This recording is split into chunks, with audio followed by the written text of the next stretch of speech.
Hello everyone, welcome back to the channel, and today we'll be discussing that how you can customize your iPhone control center in iOS 18.4 or iOS 18 upgraded.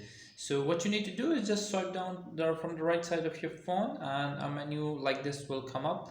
You see that on the top left side there is a positive sign just like this. You just need to tap on this and it will show you like this.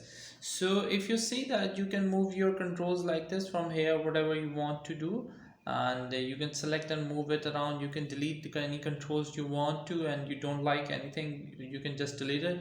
Or if you want to add any of your option into your control center, what you need to do is, as you see that there is an add to control option here, just need to tap on it and it will show you multiple apps that you can add onto your control center. Just like you can add screen mirroring, low power mode, scan code, stopwatch, or recognize music, or whatever the app, you can just choose from here.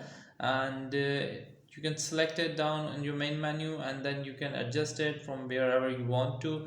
That's how you can customize your control center. I hope this video helping in your experience or adding the apps into your phone. So don't forget to like, share, subscribe for these kind of videos. Until next video, bye bye.